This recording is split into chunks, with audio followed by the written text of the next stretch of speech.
재경관리서 재무회계의 3일회계 기본서 페이지 344페이지 객관식 문제풀이 진행하겠습니다. 자, 1번 수익을 5단계 모형으로 나눌 때 가장 이제 옳은 것은, 그래서 1번에 들어가시는 거는 첫 번째 고객과의 계약 식별이죠. 그리고 이제 두 번째 들어가시는 거는 별도의 수행 의무가 있다라면 식별하는 얘기고, 그래 답안에 가는 거 바로 1번이죠. 뭐 이건 단순 암기 문제. 자, 밑으로 내려가 볼게요. 자, 2번 고객 충성 제도가 있는데 그걸로 올바르지 않은 것은, 고객 충성 제도는 대표적으로 이제 뭐 생각하시면 되냐면은 커피숍 같은 데 가시면은 커피 한 잔 먹을 때마다 도장 찍어 주잖아요. 그런 얘기나 아니면 이제 신용카드 사용하시면은 뭐 마일리지 포인트 적립된다거나 이런 얘기들. 그래서 답안에 가시는 게 마일리지 고객 충성 제도 맞고 포인트 맞고요. 다음에 헤어숍에서 일정 횟수를 이용하게 되면은 부여하는 무료 이용권. 이거 방금 커피숍 얘기랑 같은 얘기죠. 그래 답안에 가시는 건 3번. 괜찮으시죠? 자, 다음 밑으로 한번 내려가 볼게요. 3번 3일은 2000X 1년 1월 1일에 상품을 할부로 판매했대요. 할부 대금은 매년 말 1000만원씩 받기로 했거든요. 그러면은 연도마다 받을 돈이 일정하죠, 매년. 그래서 계산을 할 때 연금형가를 사용하셔서 1년째 1000만원이 현재로 얼마고, 여기 이제 1000만원이라고 봤을 때 요 1000만원이 현재 시점으로 얼마고, 2년째 1000만원도 현재 시점으로 얼마고, 3년째 1000만원도 현재 시점으로 얼마입니다. 계산을 하셔서 우리가 매출에 대한 얘기를 하셔야 되겠죠. 그래서 1년을 생각하고 나서 되셨죠? 판매한 시점에서 1년을 생각하고 나서 이제 매출 채권 잔액이 얼마인가가 되실 텐데, 뭐 요건 계산하는 방법이 두 가지가 있어요. 그래서 원래부터 이제 순서대로 계산을 하는 방법이 있고, 두 번째는 5% 현가를 주어주는 거니까 본인이 수기로 현가 계산을 해서 2년치를 바로 계산하는 방법도 있거든요. 근데 일단 저는 뭐 현가를 바로 계산하지 않고 그냥 순서대로, 나와 있는 게 현가 하나밖에 없으니까 순서대로 계산을 한번 해볼게요. 자, X1년 당시에는 1000만원에 곱하기 3년 동안 받을 거라서 연금형가 2.7231을 곱해주시게 되면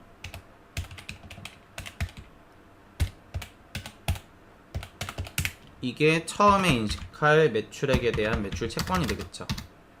그래서 차변에 매출 채권, 외상 매출금이죠, 결국. 2723만원, 23만 2천원, 대변에 매출 2723만 2천원. 요렇게. 저처럼 이제 순액으로 잡으셔도 어차피 결과값은 동일하고, 아니면 이제 현할차 잡아가지고 현재 가치 할인 차금 잡아도 결과값 동일하거든요. 근데 순액으로 보는 게 훨씬 이제 간편하게 눈으로 직관적으로 보여서 전 순액 처리로 갈게요. 그러면 X1년 12월 31일이 되면 요거 이제 앞에 사채 계산하는 것처럼 유효이자율 생각을 하셔야 되거든요. 그래서 유효이자 부분 계산하면은 장부가액 2723만 2천원 곱하기 현가가 5%죠. 그러고 올해는 1월서부터 12월까지 12개월 지났죠. 그래서 계산을 하면 136만 1,600원. 요만큼이 매출 채권이 늘어나면서 대변의 이자 수익으로 인식이 되는 부분.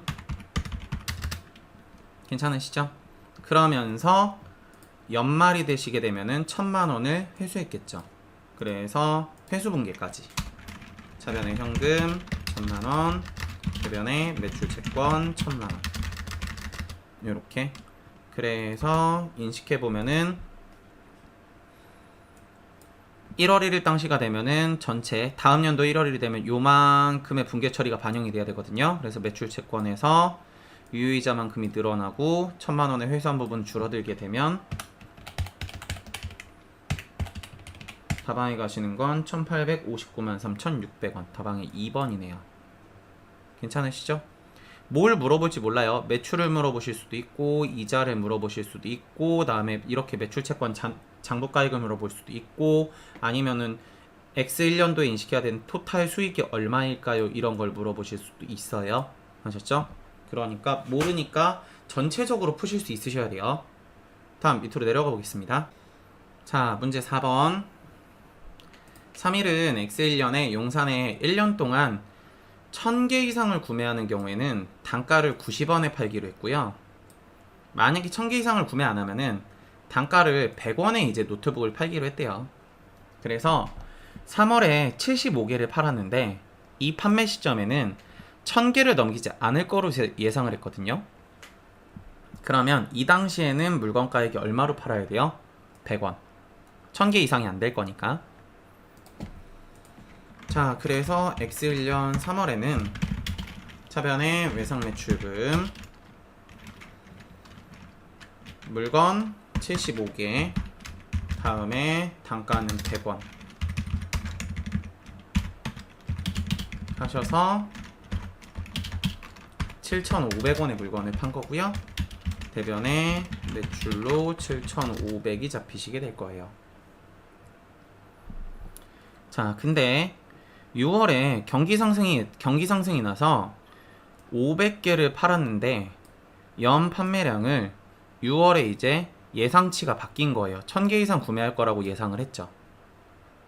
그러면 문제에서 뭐라 그랬었냐면 소급 조정하기로 했거든요.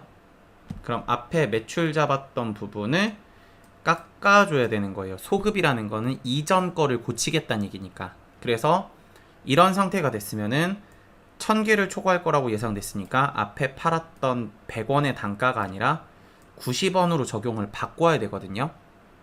그럼 얼마를 깎아줘야 돼요? 10원을 깎아주셔야 되겠죠. 그래서 차변에 들어오시는 게 X1년 6월은 매출 애누리 전체 단가가 100원이었는데 마이너스 90원으로 깎아서 10원을 깎아줄 거고 곱하기 75개만큼 팔았던 거를 깎아줄 거예요. 그래서 750원. 대변에는 외상 매출금 750원. 괜찮으시죠? 그러면서 물건을 몇 개 팔았다고요? 500개. 그래서 차변의 외상 매출금 단가를 90원에 500개를 팔았습니다. 그래서 45,000원. 대변의 매출 45,000원. 그럼 문제에서 지금 뭐라 그랬냐면 6월달에 인식한 수익 금액이 얼마냐 그랬거든요. 그럼 6월의 회계 처리는 이제 위에 게 의미가 없죠. 지울게요. 요만큼이죠 결국.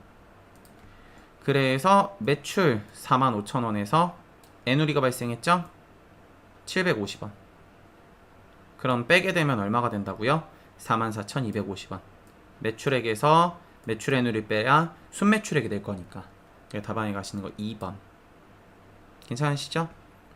자, 밑으로 내려가 볼게요.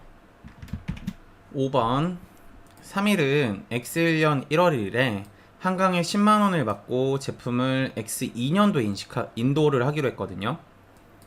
그러면 인도하는 시점과 현재 시점에 날짜 차이가 1년이 넘어가시죠? 되셨어요?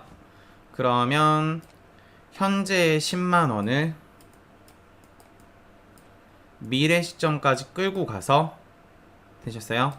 미래 시점에는 과연 받아야 될 돈이 얼마인지 계산을 하셔야 되거든요.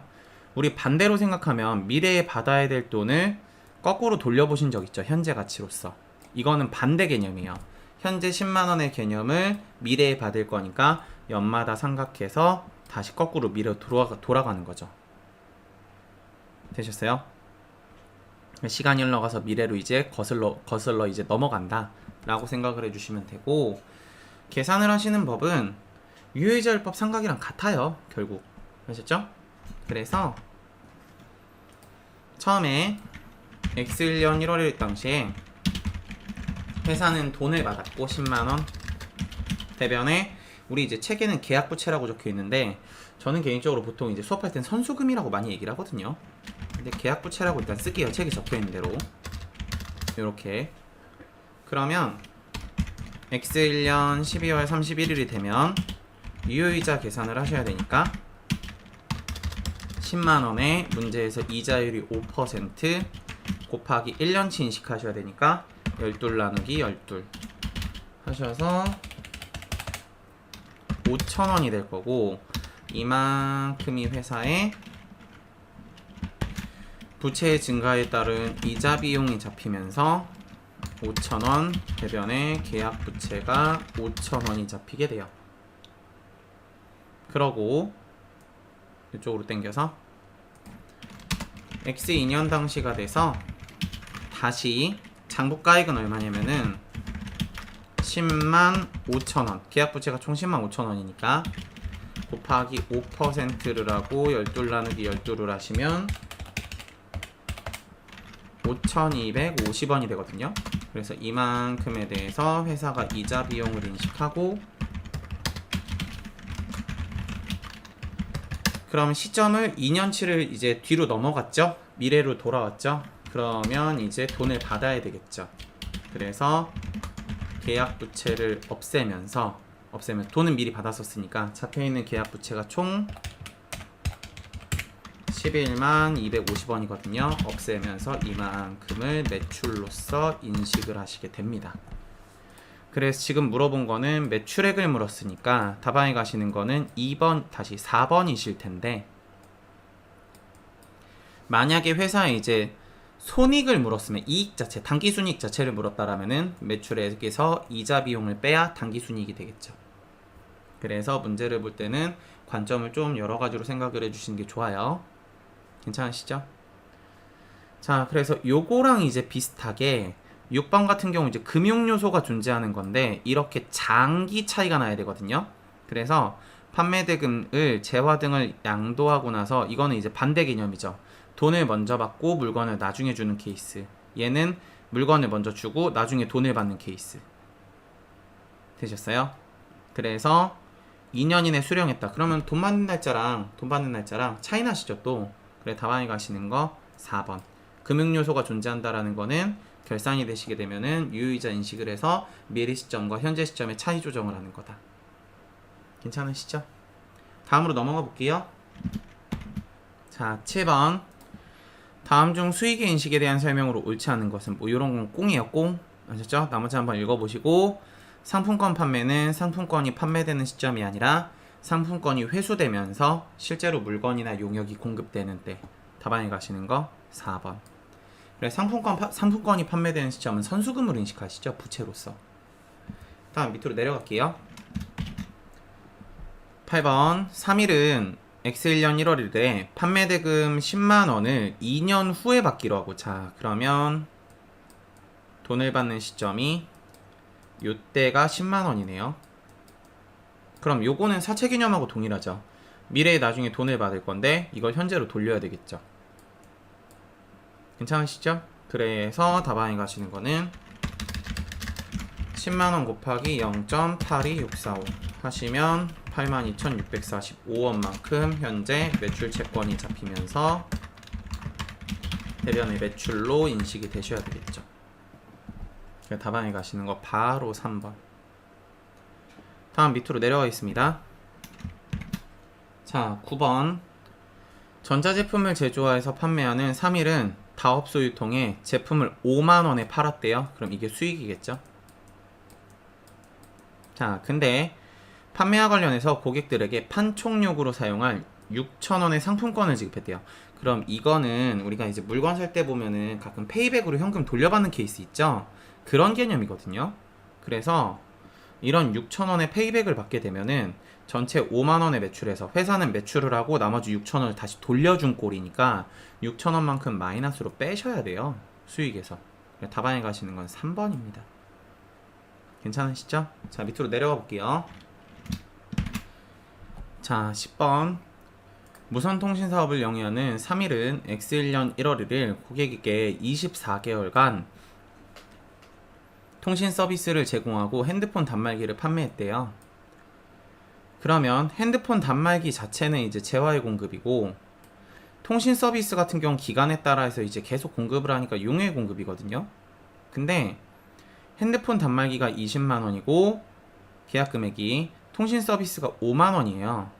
근데 두 가지 이제 요소는 섞여 있는 거죠. 핸드폰을 이제 가지고 있음으로써 통신 서비스를 이용을 할 수 있는.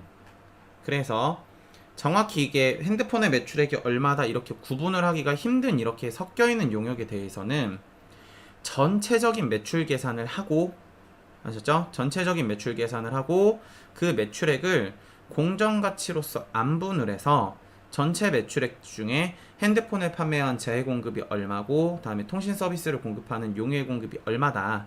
다만 또 통신 서비스에 대한 용요의 공급은 개월수가 또 정해져 있기 때문에 진행 기준에 따라 인식이 되셔야 되거든요. 그래서 다음에 안분을 한번 더 해줘야 돼요. 그래서 그런 이제 생각을 한번 해볼게요. 자, 그러면 일단 매출 대금은 단말기 판매하고 일단 20만원 계약금을 받았죠. 여기에 전체적으로 이제 매달 얼마씩 받기로 했냐면은 5만원씩 받기로 했는데 이걸 24개월 동안 받을 거거든요. 그래서 회사의 전체 이제 매출액은 140만원이 되고요. 이거를 핸드폰 부분과 다음에 통신 서비스 부분으로 나눠줘야 되는데, 이때 이걸 나눌 때 뭘로 나눈다고요? 공정가치로. 그래서 핸드폰의 공정가치는 80만원, 다음 그러고 통신 서비스의 공정가치는 월 6만원씩, 그래서 곱하기 24개월이 되시면 이게 144. 괜찮으시죠? 그러고 80만원 더 하시게 되면은 224가 되겠죠. 전체 224 중에 80만원어치를 계산을 하게 되면은 그게 핸드폰의 매출액이 될 거고, 224 중에 144 부분을 계산하면 통신 서비스 매출액이 될 거거든요. 그래서 핸드폰 같은 경우는 전체 매출액 140만원에서 곱하기 80 공정가치 나누기 224 하시면 핸드폰 매출액은 50만원. 그러면 핸드폰은 50만원에 대해서 이제 대가 인식을 바로 하셔야 돼요. 왜냐면 핸드폰 갖다 팔면은 통신 서비스에 대한 유지가 24개월인 거지 핸드폰 단말기 자체는 지금 판매를 한 거거든요. 그래서 아래 내려 통신 서비스를 이제 계산할 때는 위에 50만원 매출액을 전체 인식을 했지만 24개월에 대해서 이제 기간에 따른 진행률로 인식을 해야 되기 때문에 전체 140만원에서 마이너스 핸드폰 매출액 50만원을 빼고 남는 부분을 전체 24개월 분의 올해에 해당하는 12개월만큼으로 나눠주셔야 돼요. 그래서 올해 1년 거, 내년 1년 거에서 2년치의 매출액을 따로따로 잡으셔야 되거든요. 그래서 이렇게 계산을 하면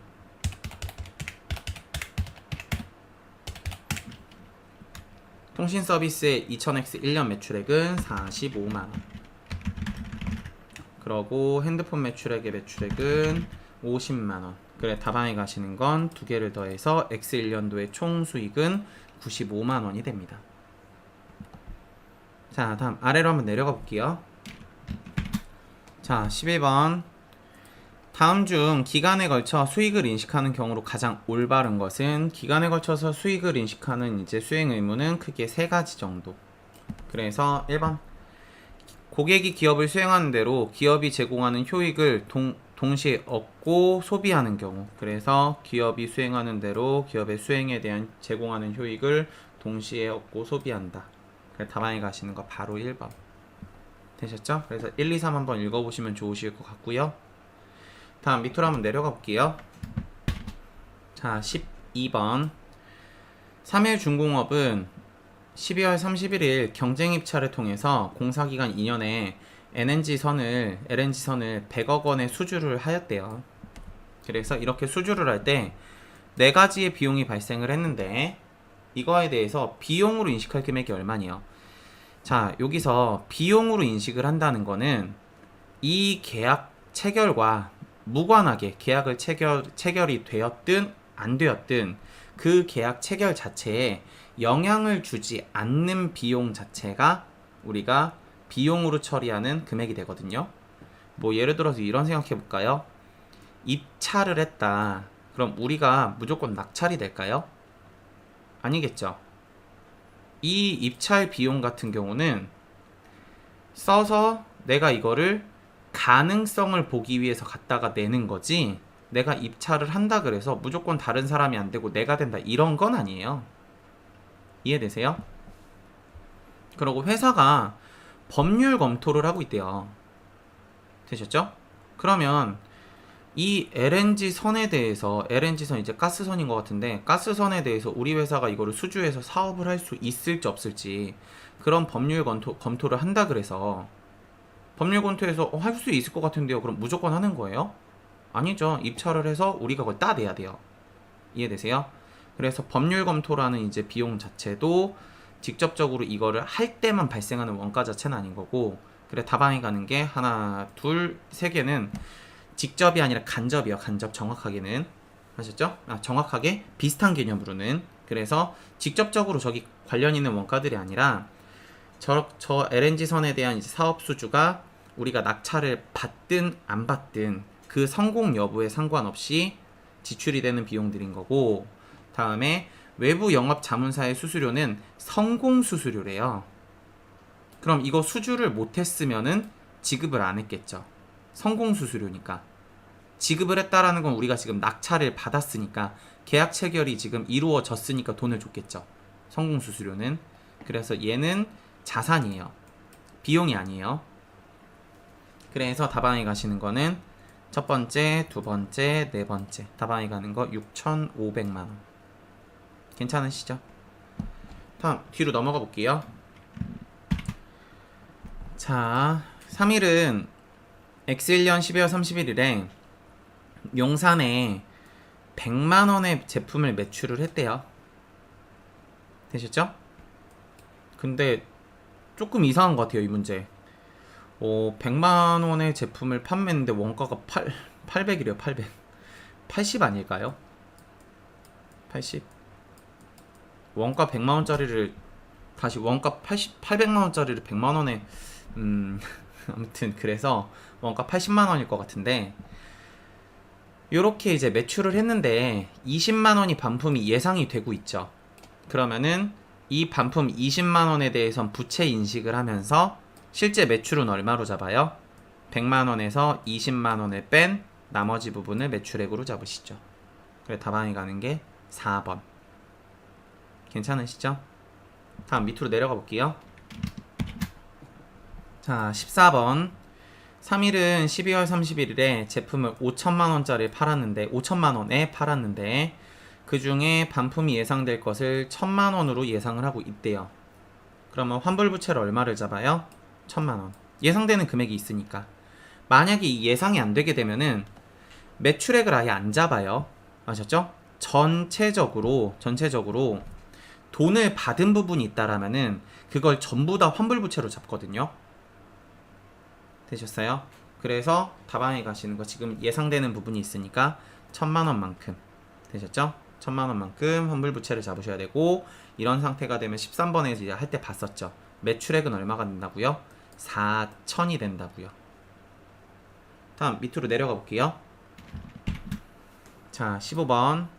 다음 중 수익의 인식 시점이 재화나 용역의 판매 시점인 경우 가장 옳지 않은 것은, 반품 가능 재화의 판매로서 반품 관련 위험을 신뢰성 있게 추정할 수 없다. 그럼 제가 방금 위에서 얘기했죠. 매출을 인식한다, 안 한다? 안 한다. 되셨어요? 반품을 측정할 수 없으면은 매출을 인식하지 않는다.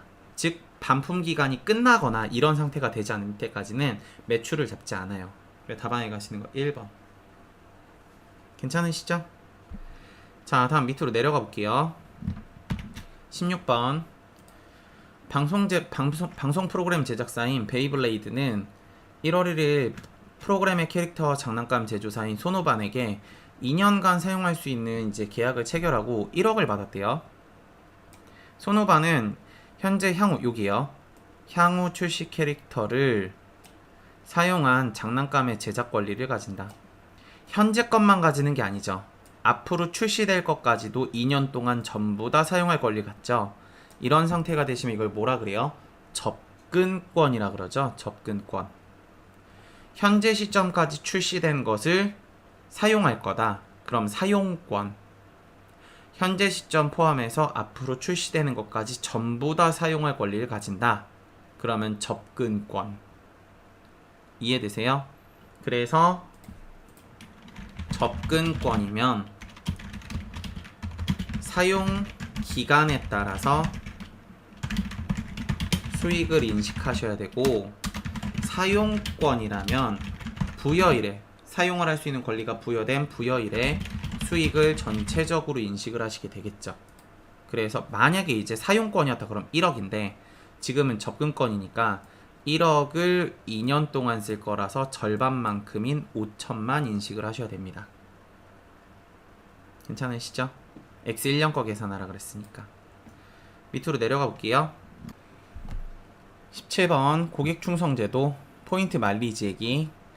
자, X 1년 1월에 제품 10만원을 팔았대요. 그럼 이제 받은 돈이 10만원인데 그거에 대해서 이제 포인트 적립을 해주고, 제품의 이제 개별 판매 가격은 10만원인데 그 중에 이제 포인트로 9,000포인트에 대해서 예상 포인트, 사용할 포인트를 이제 인식을 할 수 있대요. 전체 적립 포인트는 10,000포인트거든요. 근데 이게 중요한 게 아니라 결국 상대방이 이제 교환으로 사용할 이제 예상 포인트가 중요한 거거든요. 그래서 이따 이제 계산을 어떻게 할 거냐면은 이 10만원 중에 제품 매출로 인정하는 부분이 얼마고, 다음에 이 포인트라는 거는 당장에는 페이백 개념이라서 매출로 잡는 건 아니고 나중에 이 포인트가 실제로 사용될 때 그때 매출로 인식이 되거든요. 그래서 9,000포인트에 해당하는 부분에 대해서는 매출로 잡는 게 아니라 부채로 잡아 놓을 거예요. 되셨죠? 그러고 그게 회수가 되는 부분에 한해서는 올해 수익으로 인식을 할 거고요. 괜찮으시죠? 자, 그래서 회계 처리 생각을 해보면 매출액이 총 10만원이 있는데 그 중에 제품으로 가는 부분이 있고, 다시 제품으로 가는 부분이 있고, 다음에 포인트로 가는 부분이 있는 거거든요. 그럼 제품으로 가는 부분은 매출액 전체 10만원 중에 제품 판매 가격이 10만원이고 교환으로 예상되는 포인트는 9,000포인트거든요. 그럼 나누기 전체 회사가 나중에 수익으로 잡을 수 있는 토탈적인 금액은 개별 판매 가격 10만원에 교환 예상 포인트 9,000포인트까지 해서 10만 9천원만큼이 회사가 실질적으로 나중에 인식할 수 있는 전체 회수 금액. 되셨죠? 그래서 이 10만원을 제품 매출과 포인트 매출로 각자 안분해 주는 거예요. 그래서 이렇게 안분을 하게 되면은 제품 매출 거는 91,743원이 될 거고, 포인트 매출에 대한 건 10만원에서 91,743을 빼시게 되면 남는 부분일 거니까 결국 8,257이 돼요. 그래서 제가 방금 뭐라 그랬냐면은 요거는 바로 매출 인식하면 되는데 요거는 나중에 실제로 회수될 때 매출 인식을 한다 그랬죠. 그래서 처음에 초창기 분기를 내보면 차변에 현금 10만원을 받았는데 그 중에 매출로 인식되는 부분은 91,743입니다. 그리고 나머지 부분에 대해서는 포인트 적립을 한 효과와 같은데 계약 부채, 그래서 8,257원 이렇게 잡아놓은 거랑 결과가 같습니다. 그리고 계약 부채는 언제 수익으로 인식을 한다고요? 이 포인트가 실제로 사용될 때. 되셨죠? 그래서 계약 부채가 없어지면서 수익을 잡아야 되는데 얼마를 잡아야 되냐면 8,257에서 올해 실제로 사용된 포인트가 몇천 포인트? 3,000 포인트. 그래서 전체 포인트는 9,000포인트가 사용될 거라고 예상이 되죠.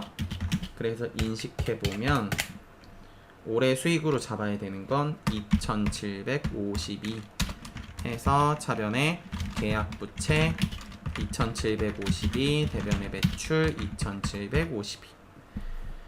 그래서 올해 총 매출로 잡아야 되는 부분은 하나, 둘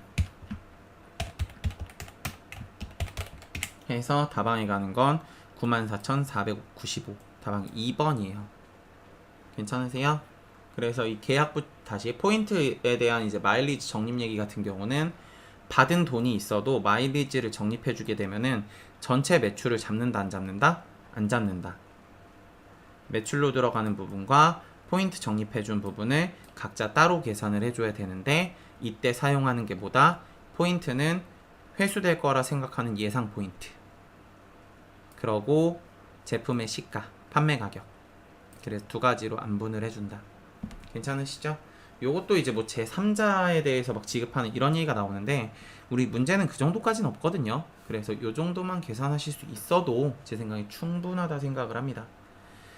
자, 다음 밑으로 내려가 볼게요. 자, 18번 앞에서 했던 거랑 이제 비슷한 문제가 있었는데 할부 판매를 해서 돈을 매년 말 300만원씩 3년간 회수하기로 했고 연금 원가는 요거고 상품의 원가는 600이래요.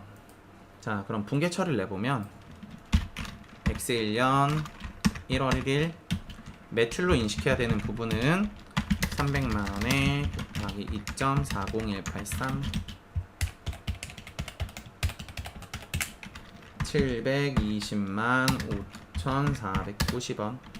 그럼 차변에 매출 채권 720만 5,490원, 매출 720만 5,490원. 자, 그러면 12월 31일이 되면 되셨어요? 결산이 되니까 이제 결산에 기말 상품 치고 그러면 상품 매출원가 잡으셔야 되겠죠? 일단 채권에 대한 유효이자 증가부터 720만 5,490원이 장부 금액인데 12%에 1년 사용을 했으니까 86만 4,658 반올림 안 할게요. 아시죠? 8 하게 되면 차변의 매출 채권 86만 4,658 대변에 이자 수익 86만 4,658 이렇게 될 거고 다음에 현금 회수를 해야 되겠죠. 현금 300만원 대변에 매출 채권 300만원 그러면서 마무리 결산이니까 원가 잡아야 되겠죠. 매출 원가 600만원 대변에 상품 600만원. 그럼 우리가 이제 물어본 게 뭐예요? 요만큼의 1년 분기인데 매출 총이익이 얼마니에요? 그러면 요거에서 되셨어요? 요거 빼시면 답이 되겠죠. 나머지는 뭐 부질없는 얘기고 그죠? 다방에 가시는 건 720만 5,490원 마이너스 600만원 다방에 2번. 괜찮으시죠? 뒤로 한번 내려가 볼게요. 자, 19번 3일은 2000X 1년 초에 상품 ABC를 300만원에 판매하기로 하는 일괄 묶음 판매를 한 거예요. 그래서 개별적으로도 팔 수 있는데 뭐 세일 기간 이럴 때 묶음 판매하잖아요. 그럴 때 이제 팔았을 때 어떻게 되냐는 거거든요. 괜찮으시죠? 그러면 이럴 때는 이제 뭘로 안분을 하시는 거냐면 각자 판매가 되셨어요? 각자 판매가를 기준으로 일괄 공급받은 대가를 안분하시는 거예요. 그럼 요거거든요. 원가는 필요가 없고 그냥 매출로 인식하는 거니까 다 더하시면은 이게 얼마냐면은 350만원이죠. 그래서 A와 B 거 인식하래요. 그러면 전체 매출액이 300인데 A 300인데 곱하기 A에 대한 판매 가격은 50만원 나누기 전체 매출액은 전체 이제 개별 판매 금액 합계는 350만원. 그래서 300만원 곱하면 42만 8,571원. 같은 개념으로 200만원에 나누기 350만원 하시면 171만 4,285원. 그러면 더해보면 다방에 가시는 거는 단수 차이 1원 제외하고 2번. 괜찮으시죠? 자, 밑으로 내려가 볼게요. 자, 20번. 고객과의 계약에 생기는 수익에 대한 설명으로 가장 옳지 않은 것은 1번 고객에게 이전할 재화나 용역에 대하여 받을 권리를 갖게 된 대가의 회수 가능성이 여기 높지 않더라도 되셨어요? 고객과의 계약으로 회계 처리를 한다라고 적혀 있는데 아니에요. 고객과의 계약을 식별하기 위해선 크게 이제 5가지를 만족하는 경우 되셨어요? 모두 충족한다 그랬죠? 그래서 5번에 보시면 대가의 회수 가능성이 매우 높으셔야 돼요. 되셨죠? 그래서 X 답안에 가시는 거 1번. 다음 밑으로 내려가 보겠습니다. 자, 21번. 다음 중 수익의 인식 기준에 대한 설명으로 올바르지 않은 것은 나머지 질문 한번 읽어보시고 아래 보면 이제 검사 조건부 판매가 있는데 이거 우리 교재에는 검수 조건부 판매로 나와 있거든요. 그래서 이제 뭐 자동차 같은 거 구입할 때 보면은 새 차 같은 거 사면 검수하잖아요. 가서 이제 혹시라도 직접 받아오시는 분들이 있으시면은 가서 단차는 없는지 다음에 위에 천장에 물은 안 새는지 되셨죠? 그래서 그런 이제 얘기들에 대해서 검사를 하고 오케이 저 이 차 인수하겠습니다 이렇게 받아오시는 분들이 있거든요. 그런 개념 생각하시면 되고 재화나 용역에 합의된 규약에 부합하는지 객관적으로 이제 판단을 하실 수가 있으면 아셨죠?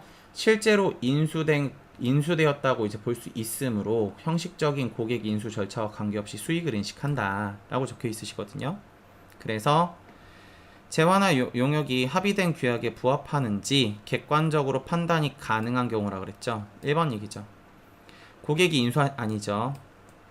실제로 인수됐다고 볼 수 있는 거기 때문에 인수 절차와 관계없이 그냥 수익을 인식한다 그랬죠. 그래서 답안에 가는 거 4번입니다.